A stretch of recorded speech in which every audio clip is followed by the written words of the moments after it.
그리스도 예수 안에서 사랑하는 새순 가족 여러분, 우리는 그리스도께서 피를 흘리시고 살을 찢으심으로 구원을 받았습니다. 우리는 이제 더 이상 이 세상에 속한 자가 아니라 이 땅에 속한 시민이 아니라 새로운 나라 하나님의 백성으로 살도록 부름받은 것이죠. 그래서 우리는 옛 시대, 옛 세상을 이미 떠났습니다. 그러나 그 구원받았다 그 자체로 끝은 아닙니다. 왜냐하면 구원 그 이후의 삶이 우리에게는 아직 가야 할 길이 남아있기 때문입니다. 우리가 반드시 기억해야 할 사실이 있습니다. 그것은 우리가 아직 약속의 땅에 이르지 못했다는 사실입니다. 우리는 아직 이곳 이 세상에서 서로 사랑하며 서로 섬기며 그렇게 살도록 부름받은 것이죠. 고린도 성도들은 바울을 통해서 예수님에 대해서 들었고 예수님을 믿었습니다. 그런데 우리가 그렇듯이 그들도 믿고 난 이유가 문제였습니다. 그들은 정말로 무엇이 달라졌는지 그리고 그들이 어떻게 달라져야 되는지 알지 못했던 것이죠. 우리가 그렇듯이 그들도 예수 믿기 전이나 예수 믿고 난 후나 똑같은 집에서 똑같이 살고 있었고요. 예수 믿기 전에 가졌던 그 직업을 여전히 가지고 있었고요. 예수 믿기 전에 알았던 사람들을 여전히 이웃으로 두고 있었던 것이죠. 모든 것이 변했다. 우리 거듭났다. 이렇게 이야기하는데 이전 것은 지나갔으니 보라 새 것이 되었도다. 바울은 그렇게 소리치는데 당장 눈앞에 보이는 현실은 그렇게 별로 달라진 것 같지 않은 느낌을 받게 되었을지 모르겠습니다. 그런 날 우리는 때로는 잘 모르게 혹은 때로는 알면서도 이전의 삶으로 돌아가려는 유혹을 받게 됩니다. 예전의 사람들과 어울려 살던 방식 그대로 내 몸에 맨 옛 습관과 옛 행실 그대로 다시금 살아가려는 관성이 우리를 자꾸 끌어당기는 것이죠. 그런 날 때로는 우리는 스스로 속이기도 합니다. 한 번쯤이 어때? 다들 그렇게 살아가지 않나? 그리고 큰 소리로 우리 삶을 변명하기도 합니다. 그렇게 살지 않고서 어떻게 사회생활을 합니까? 사업도 하고 이 땅에서 어쨌든 먹고 살려면 사람들 하는 것처럼 살아야지요. 그 정도는 감수해야 되는 것 아닙니까? 어쩌면 오늘의 청년들이나 성도들이 그러듯이 바울을 향해서 고린도 성도들도 따져 물었을지 모르겠습니다. 목사님은 사회생활을 안 해봐서 그래요. 우리가 어떻게 사는지 알긴 합니까? 제가 들었던 질문을 틀림없이 바울도 들었을 것입니다. 고린도 성도들에게 그러면 그들을 끌어당기는 옛 삶은, 그들이 돌아가는 옛 삶은 어떤 것이었을까요? 고린도전서를 묵상하며 우리가 살폈었듯이 당시 고린도 사회에서 신전은 경제의 중심지이자 사회생활의 중심지였습니다. 모든 사람이 어떤 신전에 소속되어 있었던 것이죠. 사람들은 신전에 돈을 맡겨두고 은행으로 사용하기도 했고요. 신전에 달린 홀에서 기업인 모임, 이번에 라이언스 클럽 모임도 갖기도 했고요. 부유한 이들은 거기서 홀을 빌려서 결혼식 같은 것을 진행하기도 했던 것입니다. 그러니 신전을 중심으로 한 그 공동체에서 이탈한다 하는 것은 큰 희생과 대가를 지불해야 하는 것이었죠. 그럼 어쩌면 처음 예수를 믿을 때는 나 다 버리고 이제 예수님만 따른다. 그런 결심 가졌을지 모르겠습니다. 하지만 어느샌가 우리 마음속에 언제까지 그렇게 해야 되나? 어쨌든 이 도시에서 살려고 그러면 그런 모임들 다 거부하고 그렇게 할 수는 없는 일 아닌가? 그런 마음들이 조금씩 스며들었던 것은 아닐까요? 그래서 그들 모습도 점점 다시 뒤로 돌아가고 있었던 것은 아닐까요? 바울은 이런 모습을 보면서 오늘 말씀 14절 하반절부터 이런 연속적인 질문들을 던집니다. 의와 불법이 어찌 함께하며 빛과 어두움이 어찌 사귀며 그리스도와 벨리엘이 어찌 조화되며 믿는 자와 믿지 않는 자가 어찌 상관하며 하나님의 성전과 우상이 어찌 일치가 되리요. 이 질문들은 답을 몰라서 궁금해서 묻는 그런 질문들이 아닙니다. 사실 이 질문들은 무르나 마나한 명백한 사실들을 강조하기 위해 묻는 질문들이죠. 오늘 국어 선생님들 여기 여전히 계시는데 이런 질문을 가리켜 수사의문문 우리 이렇게 부르죠. 그리고 이 질문들은 고린도 성도들의 실제의 현재의 모습을 반영하고 있는지 모르겠습니다. 지금 고린도 성도들은 어떻게 살고 있는 것입니까? 그들은 다시 이방신전에서 나오는 음식들이 우상에게 바쳤던 제물인 줄 알면서도 모른 척하고 먹기 시작했던 것입니다. 그곳 기업 길드에서, 그곳 회사에서 이윤을 추구하는 방식들이 불법적이고 때로는 다른 사람들을 해치는 줄 알면서도 그들과 동업하는 거 시작한 것입니다. 그것이 의와 불법이 함께한다 하는 말의 의미일 것입니다. 그들은 자신들을 빛의 자녀라 불렀습니다. 그렇지만 그렇게 말하면서도 하나님이 기뻐하시지 않는 어둠의 방식, 불법을 행하는 자들과의 사귐을 끊지 않았습니다. 그들은 그리스도를 섬긴다 말하면서도 심지어 벨리알 우상 앞에 절하는 의식의 한 자리를 차지하고 앉아 있기도 했던 것이죠. 이런 이들의 모습을 염두에 두고 바울은 14절 상반절에서 이렇게 명령합니다. 너희는 믿지 않는 자와 멍에를 함께 매지 말라. 오늘 우리 성경에는 함께 멍에를 매지 말라 이렇게 되어 있습니다만 원래 문자 그대로 직역하자면 다른 멍에를 매지 말라 하는 뜻입니다. 당시 지중해 세계에서는요, 두 마리의 소나 짐승이 함께 멍에를 지고 밭을 이렇게 가는 것이 일반적이었습니다. 같은 종류의 비슷한 소 두 마리가 같은 멍에를 져야 같은 방향으로 잘 나갈 수 있었던 것이죠. 그런데 서로가 다른 멍에를 쥐고 다른 주를 섬기며 살고 있다면, 그래서 서로 다른 방향으로 가려고 애쓰고 있다면 그 삶은 어떻게 되겠습니까?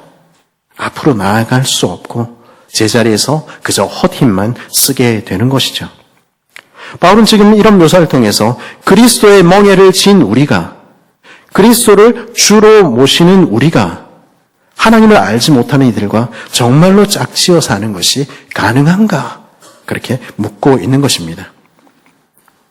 우리는 종종 이 말씀을 결혼에 관계된 말씀으로 이해하곤 합니다. 믿지 않는 자들과 멍에를 같이 매지 말라.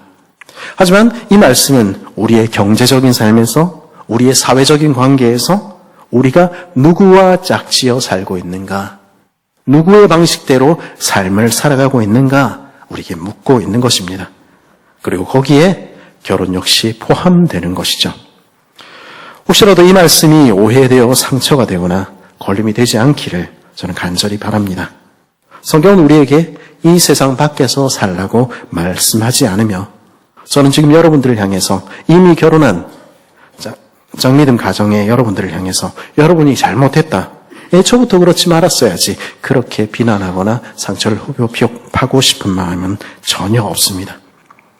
우리가 분명히 말해야 하는 것은 우리의 모든 결혼은 하나님께서 선물로 주신 것이며 우리는 최선을 다해서 그 결혼과 가정을 지키기 위해서 애써야 한다는 것입니다. 예수를 믿든 예수를 믿지 않든 우리 주님께서 하신 명령은 무엇입니까? 아내는 그 남편을 존경하고 남편은 자기 아내를 주님처럼 사랑하라 하는 것입니다. 그 주님의 명령에 따라서 그렇게 믿지 않는 이들을, 남편을, 배우자를 사랑하고 섬길 때 주께서 일하시는 것입니다. 그때 어떤 약속이 주어져 있습니까?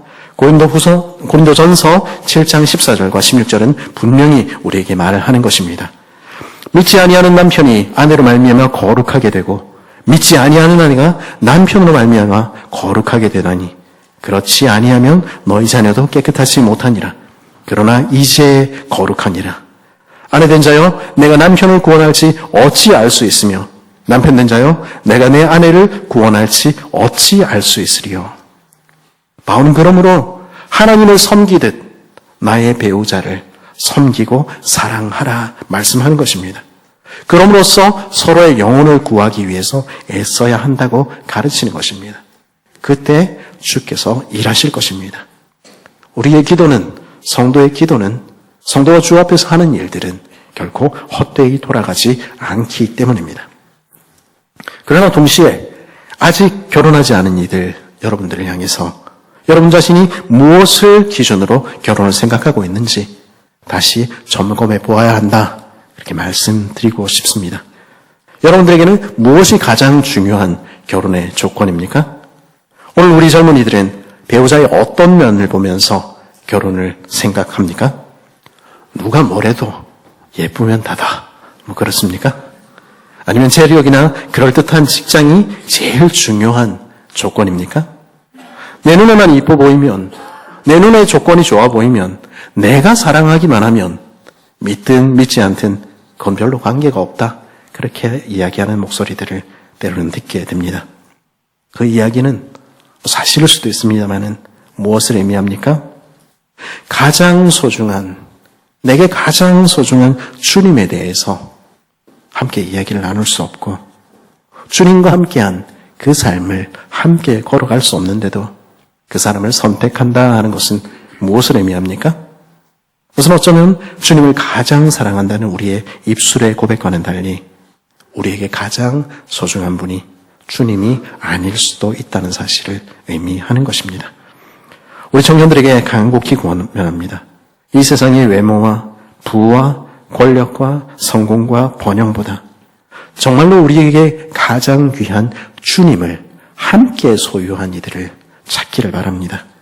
그래서 같은 주님의 멍에를 메고 주님의 명령을 따라 함께 걸어가는 이들, 그들이 여러분의 배우자의 가장 우선순위가 되기를 간절히 바라는 것입니다.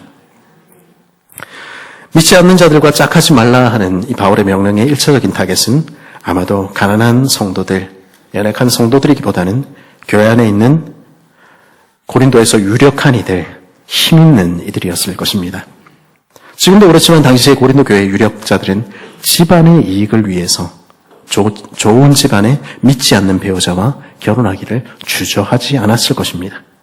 그러므로서 그들은 하나님의 백성이라고 말하면서도 옛 세상의 일원으로서 이 세상에서도 권력과 어떤 기득권을 놓치기를 원치 않았던 것이죠. 우리가 구약의 역사서나 아니면 느헤미야 같은 성경을 통해서 확인하는 것은 무엇입니까? 우리가 복음서를 통해서 보게 되는 것은 무엇입니까? 때로는 가장 말씀대로 살지 않는 이들이 공동체 내에서 가장 유력한 사람일 수 있다는 것입니다. 교회 내에서 가장 종교적인 모습을 보이고 예배당과 공동체 내에서 가장 거룩한 모습을 보일 수는 있겠습니다. 더군다나 고린도서에서 보았듯이 똑똑한 그들은 고상한 지식을 앞세워서 입으로 들어가는 음식이 사람을 더럽게 하는 것이 아니야. 이래라 저래라 하는 율법이 우리 신앙을 결정하는 것 아니야. 우리 마음이 중요하지. 그런 이빠른 이야기를 했을지 모르겠습니다. 그러나 얼핏 들어 옳아 보이는 그 이야기가 정말로 바른 신앙에서 나온 것은 아닐 수 있는 것입니다. 다른 이들에게는 그렇게 율법과 거룩한 삶을 강조하는 이들이 자신들에게는 그렇게도 관대한 모습들을 우리는 종종 보아오지 않습니까? 어린 신자들, 연약한 성도들에게는 말씀대로 살라고 그렇게 윽박지르면서 그렇게 높은 기준을 제시하던 제사장들과 백성의 지도자들이 정작 자신들은 이방의 왕들과 권력자들과 결탁하여 서로 통혼하고 세를 과시한 것들, 우리는 성경을 통해서 반복해서 보게 되는 것입니다. 그러면서도 이것은 우상숭배가 아니고 이것은 거룩을 해치는 것이 아니야 변명했던 목소리들을 우리는 듣고 있는 것입니다. 그래서 우리네 교회의 역사가 보여주는 건 역시 마찬가지 아닙니까? 슬프게도 일제시대 때 가장 먼저 신사참배에 가결했던 이들은 가난하고 배운 것 없는 성도들이 아니었습니다. 가장 똑똑하고 그 시절에 유학까지 갔다 오고 박사학위를 받고 가장 배운 것이 많은 그리고 가장 힘 있는 교회 어른들이 가장 먼저 변절했던 것입니다. 누구와 함께 살 것인가? 무엇을 가장 귀히 여기는가? 이 질문 앞에서 그들은 이 세상의 유력자들, 이 세상과 짝하여 사는 편을 택했던 것이죠. 제가 이렇게 말씀드리니까 다른 사람들을 향해서, 다른 교회를 향해서 그렇게 이야기하고 있다, 그렇게 생각하지 않으셨으면 좋겠습니다. 오늘도 마찬가지지요. 저를 포함해서 우리 교회의 목회자들과 직분자들, 오래 교회를 다니고 교회 생활에 익숙한 이들이 가장 자신을 돌아보지 못하고 위선과 변명으로 일관할 가능성이 가장 크다는 것을 우리는 인정해야 하는 것입니다. 우리는 누구와 함께 살 것입니까? 우리는 이 세상과 짝하여 살 것입니까? 아니면 하나님과 짝하여 살 것입니까? 우리는 누구입니까? 정말로 우리가 누구인지 잊을 때, 성전이신 그리스도와 연합된 자들이라는 사실을 잊어버릴 때, 우리는 우리의 신분과 모습에 어울리지 않는 삶을 살게 되는 것입니다. 그게 고린도 성도들의 삶의 모습이었죠. 바울은 그런 그들에게, 그리고 그런 우리에게 오늘도 묻습니다. 하나님의 성전과 우상이 어찌 일치가 되리요? 이 편지가 쓰일 당시에는 아직 예루살렘에 성전이 서 있던 무렵이었습니다. 헤롯 대왕이 만든 성전은 지중해 세계에서 그 명성을 날리고 있었고요. 그 성전의 돌과 돌 사이에 끼워넣은 황금은 찬란하게 빛나고 있던 시절이었습니다. 그리고 그 거룩한 성전산에는 부정한 자들, 이방인들은 올라갈 수도 없었습니다. 실제로 헤롯이 확장한 구역인 이방인의 뜰과 원래의 성전산 사이에는 이곳을 넘어서는 자, 이방인들은 죽임을 당하리라 하는 경고 문구가 곳곳에 새로 새겨져 있는 담이 가로막고 있었습니다. 그 사람들은 성전을 그렇게 거룩하게 지키는데 목숨을 걸었던 것이죠. 그런 시대에 성전과 우상이 연합한다, 합의를 이룬다 하는 것이 가당키나 했을까요? 사실 당시 유대인들에게 성전에 우상이 있다, 그건 세상이 망했다, 멸망의 징조로 간주되었습니다. 실제로 성경의 역사는 무엇을 보여줍니까? 이스라엘 왕들의 가장 악한 모습을 묘사할 때 그들은 솔로몬이 성전에 우상을 갖다 놨다, 므낫세가 성전에 우상을 갖다 놨다, 그렇게 묘사하는 것입니다. 마태복음 24장 15절에서 예수님께서도 세상의 멸망의 징조를 이같이 말씀하시는 것 우리는 보게 되는 것이죠. 그러므로 너희가 선지자 다니엘이 말한 바 멸망에 가증한 것이 거룩한 곳에 선 것을 보거든 읽는 자는 깨달을진저. 거룩한 곳 성전과 멸망을 불러일으키는 가증한 우상, 그 사이에는 어떤 타협점도 있을 수 없다는 것이죠. 그런 시대에 바울은 16절 후반절에서 뭐라고 이야기합니까? 우리는 살아계신 하나님의 성전이라. 우리가 누구라고요? 다름 아닌 우리가, 저와 여러분이 바로 하나님의 성전이라는 것입니다. 그 말은 무슨 뜻입니까? 그러면 우리는 우리의 성전을 거룩하게 지키는데 목숨을 걸고 있느냐? 바울은 그렇게 묻고 있는 것입니다. 바울의 편지 시대 이후를 살아가는 오늘날의 우리는 우리가 성전이라는 이야기를 들어도 그렇구나, 당연하지, 이렇게 듣게 됩니다. 우리 새가족 교육 시작할 때도 제가 건물이 교회가 아니라 우리 그리스도 성도들의 모임이 교회입니다, 이렇게 가르치곤 하는 것입니다. 하지만 바울 당시의 사람들에게 있어서 예루살렘에 있는 건물이 아니라 여기 고린도에 있는 우리, 세계 곳곳에 흩어져 있는 하나님의 백성들이 성전이라는 말은 생전 듣도 보도 못한 이야기였습니다. 그런데 왜 우리를 성전이라고 부릅니까?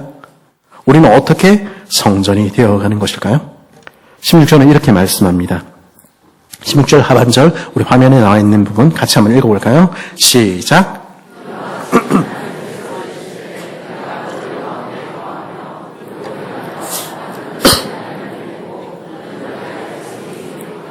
아멘.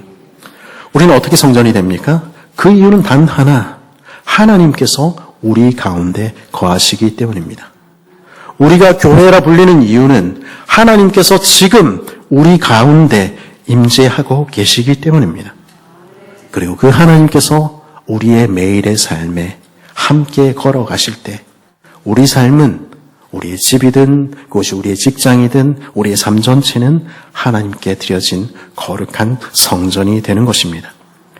주께서 우리 가운데 거하시기에 연약하고 보잘것없는 우리, 죄인인 우리가 성전으로 불리는 것입니다. 바울은 이 일이 고린도 성도들에게 일어난 일이라고 밝힙니다.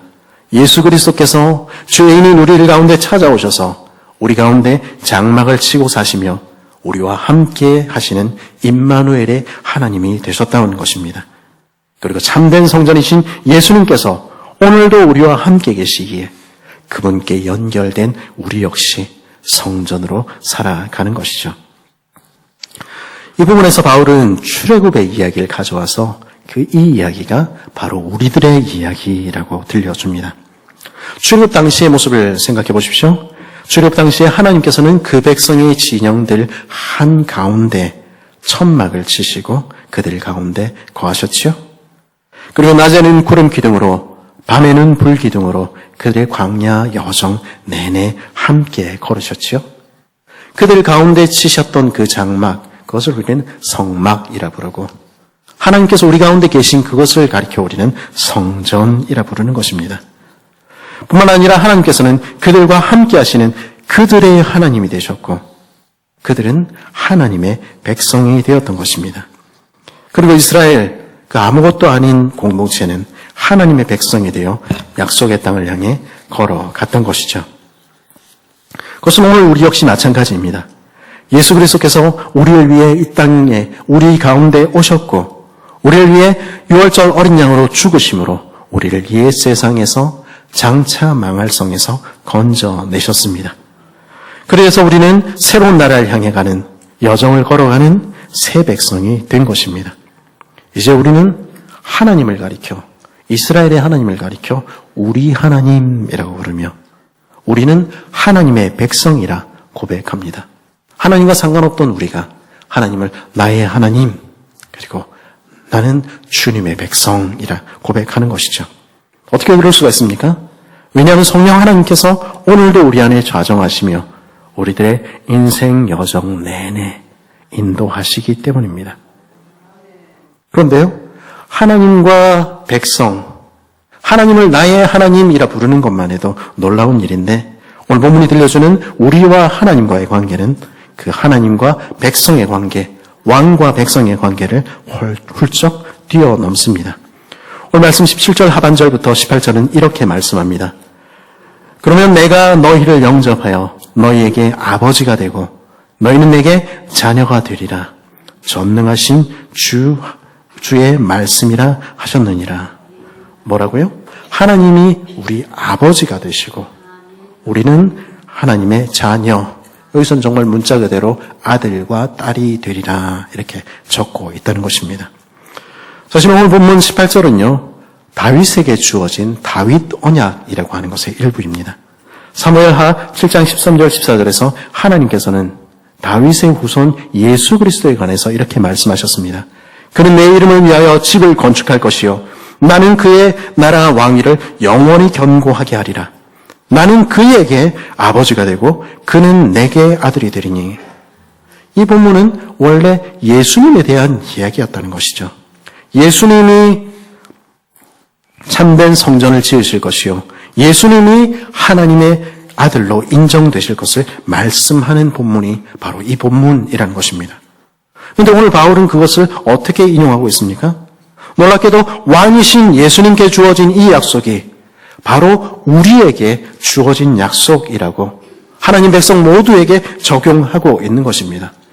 거기서 더 나아가서 너희는 내게 아들들과 딸들이 되리라. 그 약속이 심지어 남성뿐만 아니라 여성들에게도 해당된다는 점을 바울은 분명히 가리키고 있는 것이죠. 무슨 일이 일어난 것입니까? 어떻게 예수님에 대한 예언의 말씀이 우리에게 적용됩니까? 그 이유는 단 하나, 우리를 높이기 위해 낮아지고 죽으신 그리스도 때문입니다. 우리와 예수님이 영광스러운 자리 바꿈을 하였기 때문입니다. 하나님의 아들이신 그분이 하나님께 버림을 받으시고 죽으심으로 죄인이었던 우리가 하나님의 딸과 아들이 된 것입니다. 왕이신 하나님께서 그 왕좌를 버리고 십자가에 달려 죽으심으로 십자가에 달려 죽어야 했던 죄인이 왕의 아들과 딸이 된 것입니다. 이 그리스도라는 이름의 뜻은 우리가 알듯이 기름 부음 받은 왕이라는 뜻인데요. 이 그리스도 예수처럼 우리도 성령으로 기름 부음 받은 왕이 되었다. 그것이 신약이 우리에게 들려주는 메시지 아닙니까? 자, 옆에 있는 지체들을 한번 쳐다보십시오. 옆에 누가 앉아 있는지 한번 보십시오. 여러분의 옆에는 지금 하나님의 아들과 하나님의 딸께서 앉아 계십니다. 보통 분이 앉아 있는 게 아니에요, 지금. 그렇죠? 지금 옆에 보니까 뭐 좀 추리하게 보이고, 뭐 별것도 아닌 것처럼 보이는, 저게 무슨 왕자고, 저게 무슨 하나님의 딸이고, 그런 생각이 들어도 바울은 분명히 이야기하는 것입니다. 또한 내가 너희를 영접하여, 이렇게 이야기하시죠. 우리가 돌아가 아버지 집에 도착하는 그날, 우리 하늘 아버지께서는 우리를 팔 벌려 안아주실 것입니다. 얼싸안고 입 맞춰주시며 내 아들 잘 왔다, 내 딸 잘 왔다 말씀하실 것이라는 것입니다. 그리고 그날에 우리는 그리스도와 함께 보좌에 앉아 왕노릇할 하나님의 딸들과 하나님의 아들들이라는 것입니다. 우리에게는 이 흔들 수 없는 확실한 소망이 있는 것이죠. 그런데 그런 우리가 자신을 잊어버리고 다시 옛 삶으로 돌아가서야 되겠습니까? 우리가 그래도 하나님의 아들이고 하나님의 딸인데 좀 거기에 걸맞게 좀 기품 있게 살아야 하지 않겠습니까? 미국의 소설가 마크 트웨인이 쓴 소설 가운데 우리 왕자와 거지라는 소설 이야기가 있는 것 여러분 알고 계시죠? 영국의 에드워드 왕자가 어느 날 자신과 똑같이 생긴 거지 톰을 발견하게 됩니다. 그래서 왕자는 거지로, 거지는 왕자로 분장을 하고 둘이 서로 역할을 바꾸어 지내게 되죠. 그러다가 다시 자신의 자리로 돌아온다 하는 이야기였습니다. 이 이야기의 마지막에서 에드워드 왕자는 에드워드 6세라는 젊은 시절에 죽지만 성군이 되고요. 그리고 거지였던 톰은 에드워드의 시종이 되어 그를 보필하게 된다 하는 이야기로 그 이야기는 마감하게 됩니다. 근데 제가 중고등부 시절에 제가 어땠는지 아실 테니까 저희 중고등부 간사님, SFC 간사님은 이 이야기를 이렇게 변형해서 저에게 들려주곤 하셨습니다. 근데 이 자비로운 왕은 거지 톰을 불쌍히 여겨 그를 자기 아들로 입양했대. 그러니 그는 더 이상 거지가 아닌 왕자가 된 거지. 그래서 왕의 잔치에 참여하게 된 거지. 근데 이 톰이 이제는 왕의 아들이 되었음에도 불구하고 왕년에 거지 습관을 버리지 못하고 멋진 옷을 입혀줘도 다 벗어 던지고 넉마만 입고 맨발로 다닌다면 어떨까? 포크와 나이프로 우아하게 음식을 먹는 대신에 동양 그릇에다가 막 담아가지고 담벼락 밑에 햇빛 양지 바른 데 쪼그려 앉아가지고 이렇게 집어 먹는다면 어떨까? 그분 너무 실감나게 그거를 저한테 막 얘기해 주시더니 마지막에 이렇게 말씀하셨습니다. 그게 바로 네 모습이야.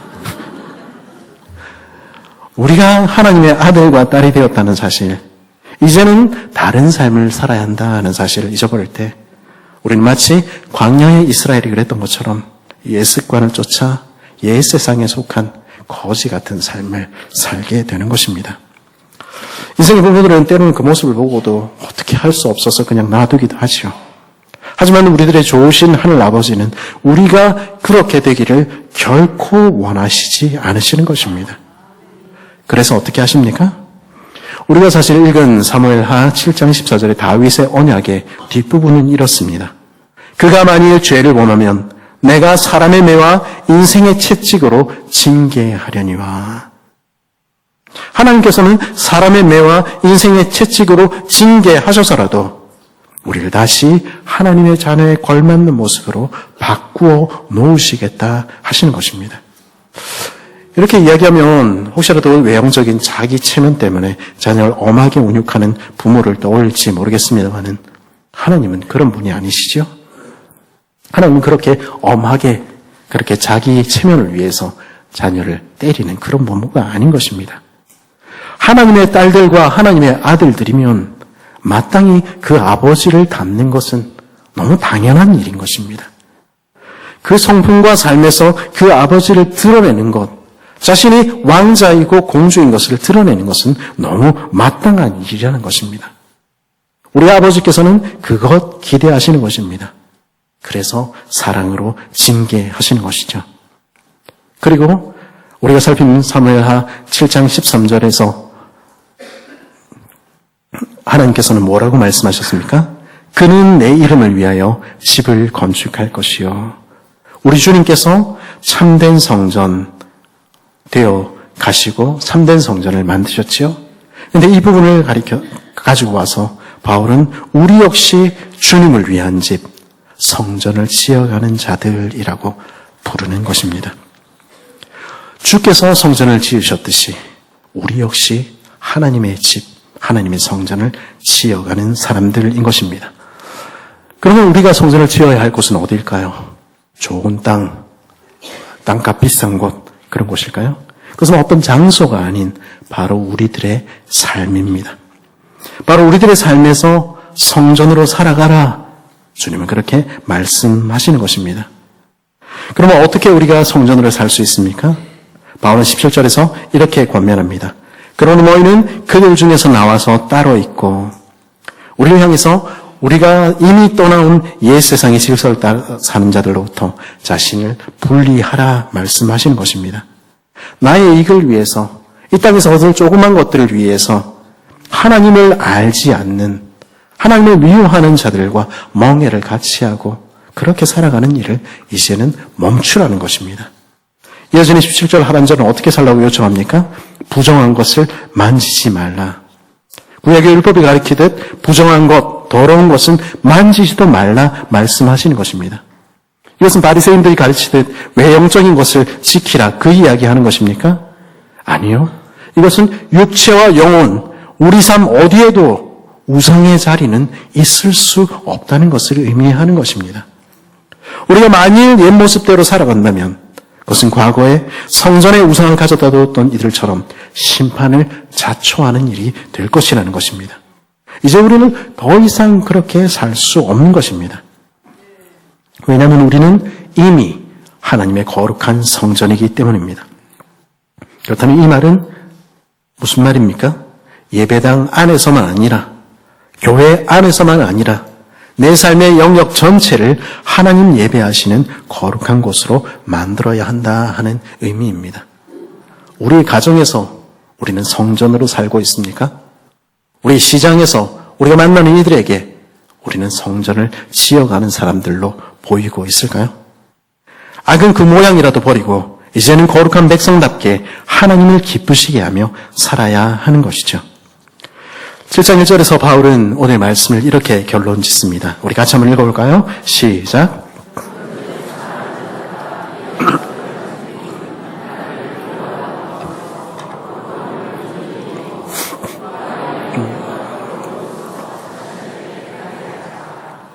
아멘.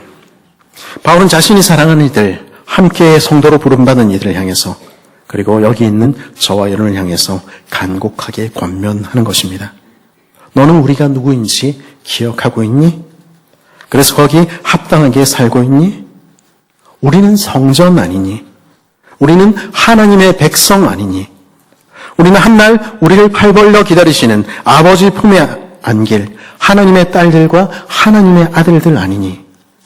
그렇다면 이곳에서 우리의 몸과 영혼을 더럽히는 모든 더러운 것들로부터 옛삶과 옛습관, 옛사람들과 이 세상의 욕망들로부터 우리 자신을 지켜 깨끗하게 해야 하지 않겠니? 하나님을 두려워함으로 하나님을 예배함으로 내 삶의 구석구석에서 거룩을 완성해 가야 하지 않겠니? 바로 이곳에서 바로 지금 성전으로 살아가지 않겠니? 바로 우리에게 그렇게 권면하는 것입니다. 그 삶이 그 거룩을 향한 추구가 성령의 인도하심을 따라 우리들의 광야를 걷는 길 그리고 성전을 짓는 삶인 것이죠. 우리는 지금 내 삶에서 성전을 짓는 사람들입니까? 성전으로 살아가는 사람들일까요? 그리스도의 안에 사랑하는 새순가족 여러분, 오늘 바울은 우리에게 이렇게 말씀합니다. 너희는 하나님의 성전이다. 그러므로 세상과 멍해를 같이 하지 말고 거룩하게 살아가라.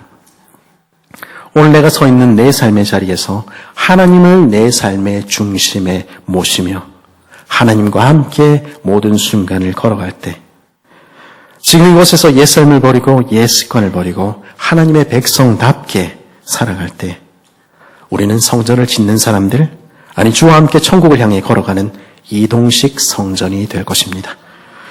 그리고 마침내 아버지께서 기다리는 집에 다다르게 될 것입니다. 그날을 바라보며 이곳에서 거룩한 성전을 지으며 성전으로 살아가야 하지 않을까요? 그럴 때 그날 그곳에서 우리 하늘 아버지께서는 우리를 발 벌려 기다리시다 안아주시며 환영하시며 말씀해 줄 것입니다. 내가 바로 네 아빠야. 넌 정말로 내 아들답게, 내 딸답게 잘 살았구나.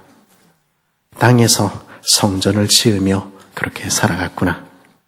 이제 널 위해 준비한 나라, 널 위해 준비한 너와 나의 집 성전이 너의 것이야. 그 말씀을 듣게 되는 저 여러분 되기를 간절히 바랍니다.